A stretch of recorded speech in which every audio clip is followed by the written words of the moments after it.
Oke, selamat malam, salam sejahtera untuk kita semua, salam budaya dan salam kebajikan. Sebelum saya menyampaikan presentasi praktikum kedua ini, pertama-tama saya akan memperkenalkan diri saya.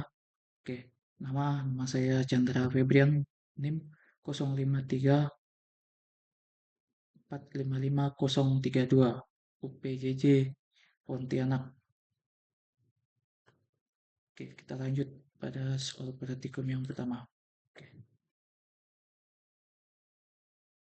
Soal praktikum yang pertama, buatlah perintah R untuk membuat kurva dan histogram untuk distribusi normal baku N dalam kurung 0, 1 dalam satu bidang jendela untuk beberapa banyak bilangan acak sebagai berikut.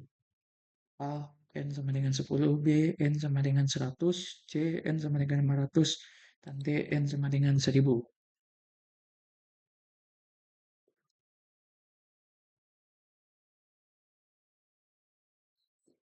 Tujuan dari praktikum soal pertama ini adalah untuk menampilkan kurva dan histogram dari distribusi normal baku N 0,1 dengan beberapa ukuran sampel berbeda N sama dengan 10, 100, 500, dan 1000 untuk melihat bagaimana bentuk distribusi mendekati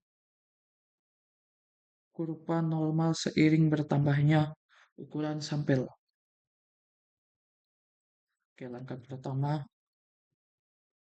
kita menulis kode program. Kode programnya adalah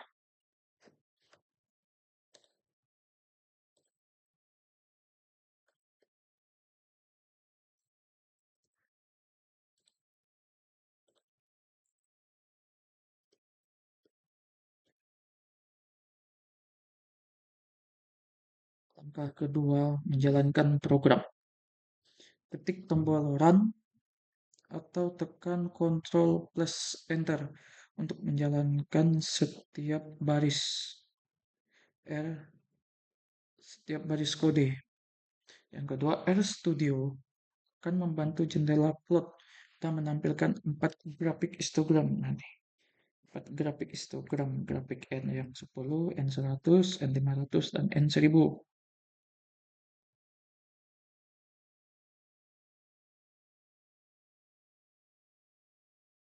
Oke, langkah ketiga penjelasan hasil. Penjelasan hasil dari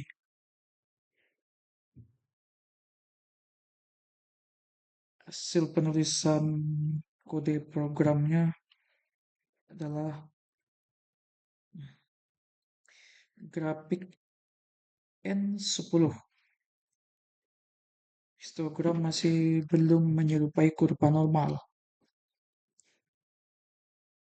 karena jumlah data sedikit dan penyebarannya acak. N100, grafik N100, distribusi mulai terlihat mendekati bentuk lonceng atau bell shape. Yang ketiga, grafik N500, histogram semakin halus dan mulai menyerupai kurva normal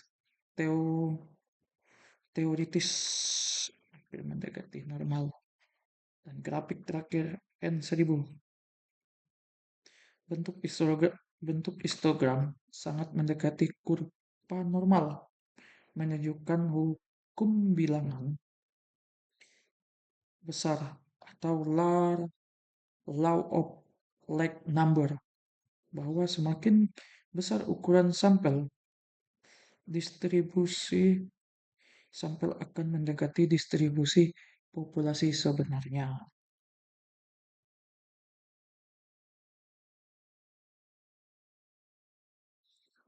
Output yang terlihat di jendela plots ada 4 grafik N10, bentuknya acak.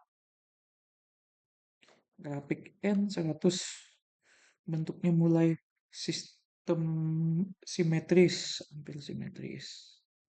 Bentuk N500 menyerupai normal. Dan terakhir bentuk N1000 sangat mendekati kurva normal.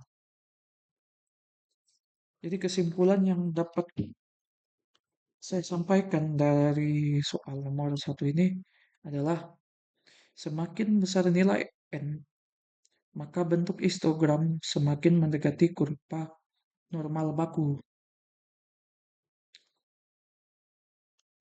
Yang kedua, hal ini membuktikan konsep central limit theorem atau CLT bahwa distribusi dari banyak sampel acak akan mendekati distribusi normal meskipun data awal acak. Yang terakhir, kesimpulannya, RStudio dapat digunakan secara efisien untuk memvisualisasi distribusi statistik dengan fungsi sederhana seperti R, R norm, H, dan kurva. Oke, sekian untuk pembahasan soal praktikum. Soal pertama, kita lanjut soal yang kedua. Soal yang kedua, diketahui suatu matrik A sebagai berikut. Tentukan A teras dari matrik A, B determinan matrik A apakah matrik A merupakan matriks non singular. C kebalikan matrik A. D nilai egen dan vektor egen matrik A.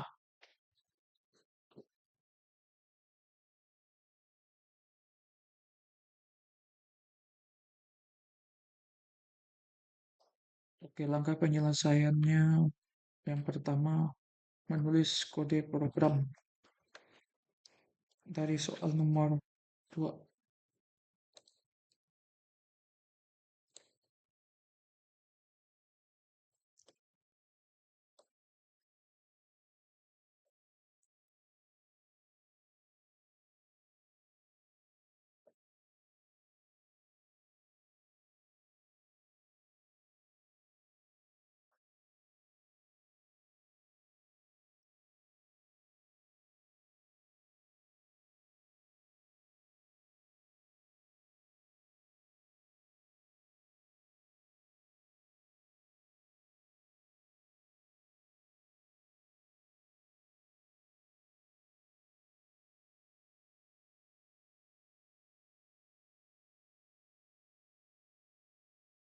Untuk penyelesaian selanjutnya penjelasan hasil. Setelah kode dijalankan, RStudio akan menampilkan hasil sebagai berikut.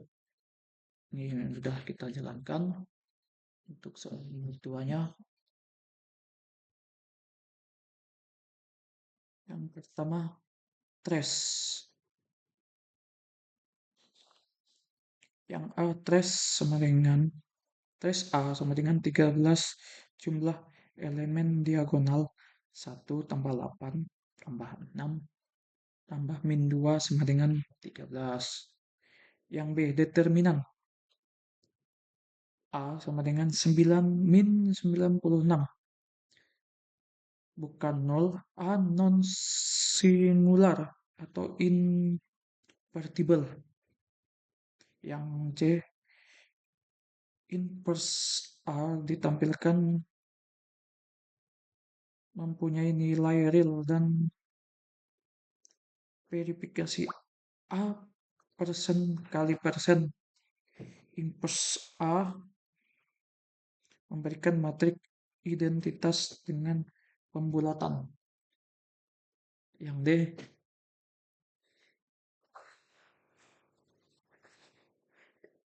eigen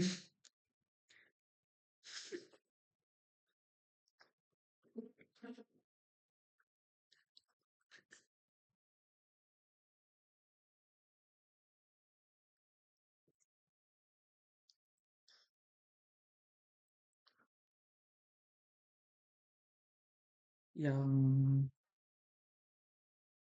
di nilai eigen dan vektor eigenmatrik. Oke, eigen dua bilangan real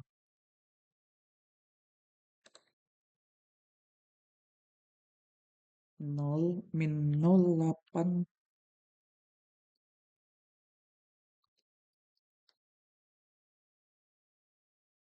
min nol delapan tiga tujuh tujuh satu sembilan dan 7,852633 dan sepanjang kompleks konjugat 2,992543 kurang lebih atau 2,37473 eigenvektornya. Kolom matriks eigenvektor berpasangan sesuai eigenvalue vektor eigen untuk nilai kompleks hadir juga dalam pasangan konjugat.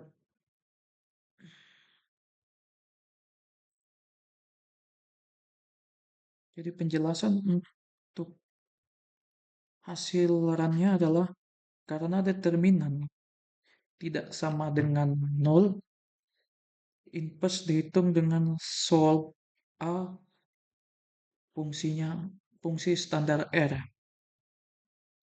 Yang kedua, eigenvalue-nya kompleks muncul karena matriks tidak harus simetris. Untuk matriks non simetris, nilai eigen bisa sangat kompleks. Eigenvektor dinormalisasi oleh R. Panjangnya tidak selalu satu dalam tampilan karena pembulatan dan tanda arah boleh berbeda. Arah vektor tidak harus unik. Oke, jadi kesimpulan untuk soal praktikum yang kedua adalah nilai trace atau teras matriks A adalah 13 yang merupakan jumlah dari elemen-elemen diagonal utama matriks tersebut. Yang kedua, determinannya sebesar min 96 sehingga matriks A bersifat non singular atau dapat dibalik invertible karena nilai determinannya tidak sama dengan 0. Yang ketiga, matriks inverse A berhasil dihitung menggunakan fungsi sub A di R. Verifikasi dengan perkalian A persen kali persen sub A menghasilkan matriks identitas yang membuktikan bahwa hasil inverse-nya benar. Yang terakhir, nilai eigen atau eigenvalues value dalam matriks A terdiri atas dua nilai real dan sepasang nilai kompleks konjugat, yaitu Y1 sama dengan 0,8377719, Y2 dan 3 2,92543 atau kurang lebih 2,37443 Y4 7,852,633. Hasil ini menunjukkan bahwa